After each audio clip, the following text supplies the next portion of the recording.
Parts of the US and Canada are bracing for severe high temperatures, which forecasters say could mark the start of one of the most extreme heat waves ever recorded there. Thousands of people in Bangladesh are scrambling to leave the capital Dhaka to head to rural areas before the start of Monday's new nationwide lockdown. It comes as a surge of cases of the Delta variant has swept across the country. The death toll from the collapsed apartment building in Florida has risen to 9. There are still around 150 people unaccounted for. Police have started to release the names of some of those who died. Dozens of pages of classified British government documents have been found at a bus stop in southeast England. The Ministry of Defence papers contain details about the warship HMS Defender and the British military presence in Afghanistan. A court in New Zealand sentences an Australian man to life in prison for the killing of 51 people at 2 Muslim religious centers last year. In the Middle East, U.S. Secretary of State Mike Pompeo meets with the Sultan of Oman. The meeting is part of a U.S. effort to urge Arab nations to build ties with Israel. Hurricane Laura brings strong winds and heavy rain to the southeastern United States. The storm made landfall Thursday morning in Louisiana. And Mali's military rulers have released ousted President Ibrahim Boubacar Keita from detention.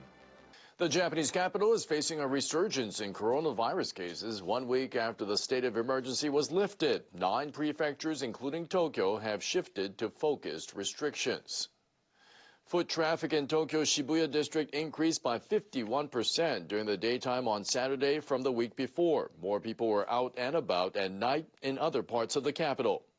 Tokyo reported 386 new cases on Sunday. That marks a week-on-week increase for the 8th day in a row.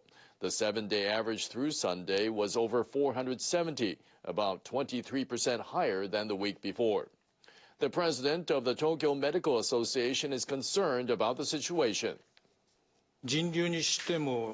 Considering the rising crowd numbers and the spread of the Delta variant that was first detected in India, there aren't many factors to make daily numbers go down. Tokyo could have almost 1,000 cases a day in 4 weeks' time. We must take this situation very seriously. The minister in charge of the coronavirus response also expressed a sense of crisis. The government is ready to take further measures, including asking bars and restaurants not to serve alcohol. We are monitoring hospital bed capacity and will not hesitate to promptly declare another state of emergency in the prefectures with focused restrictions if necessary. Health authorities across Japan confirmed more than 1,200 new cases on Sunday. 10 people have died. Turning now to Europe, where concerns are rising that the decision by some countries to ease mask-wearing rules will lead to a spread of the coronavirus Delta variant. The more contagious variant was first identified in India. In Spain, authorities on Saturday lifted mandatory outdoor mask-wearing with certain conditions. Some people in the capital, Madrid, were seen out walking over the weekend without masks. But still, many wore masks due to concerns about the variant. The European Center for Disease Prevention and Control says the Delta variant is 40 to 60% more transmissible than the Alpha variant, which was first detected in Britain.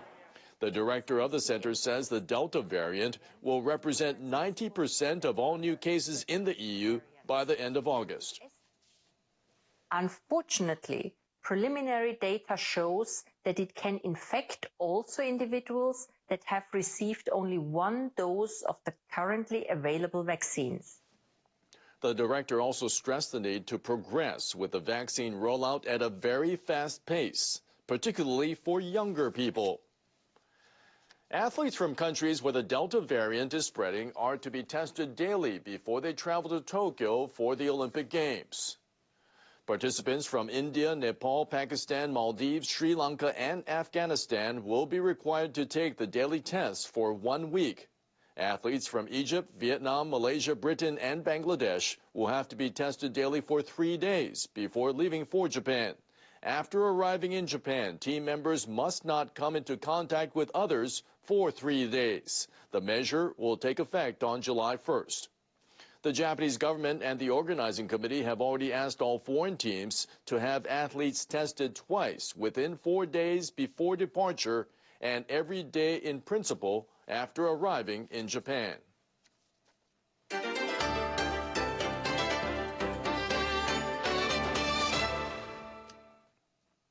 Former U.S. President Donald Trump has held his first major rally since leaving the White House in January, but Trump did not mention if he will run for the presidency again in 2024. Hundreds of supporters waited in line today to hear former President Trump at his first rally since leaving the White House. This will be a test to how much influence he has over the Republican Party. The large crowd at Saturday's event in Ohio shows Trump still enjoys strong support among Republicans.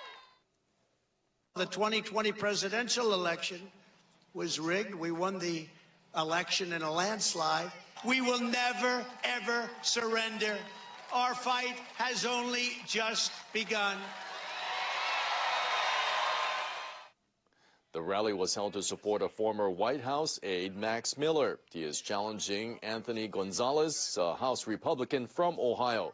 Gonzalez voted to impeach Trump for his role in the storming of the Capitol on January 6th. Trump has vowed to campaign against those who are against him. Some analysts say the former president may be exploring the possibility of running for office again by resuming his rallies. Flowers dress up any occasion. The pandemic, however, has put a damper on celebrations. Business, too, as Japan's top rose-producing region has suffered. Here's a report on how growers in Aichi Prefecture are cultivating a comeback. Ota Haruna is brightening up a train station. It's her job, enhancing places and spaces with flowers. Her family is in the flower business too, growing roses. Since the pandemic, though, times have been tough. People who grow flowers for a living are struggling.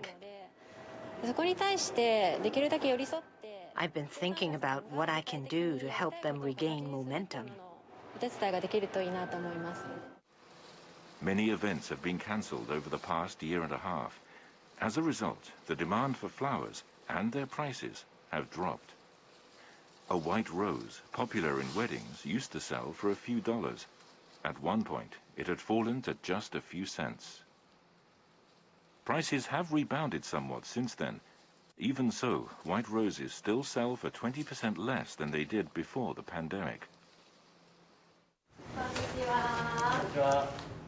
That's the sort of problem Ota hopes to help the growers overcome.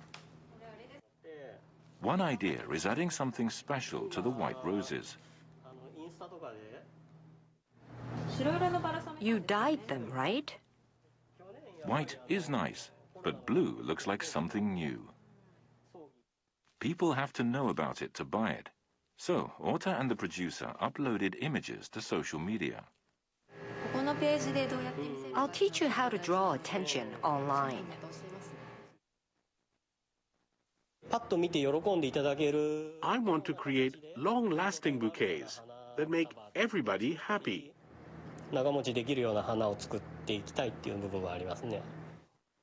An online class in flower appreciation is another of the innovations. The instructor is a florist in the area whose arrangements are much admired. He shows how to make a gift bouquet with a rose as the main attraction. Ota watches a monitor to see if the participants are following along. Tell them you'll show them again.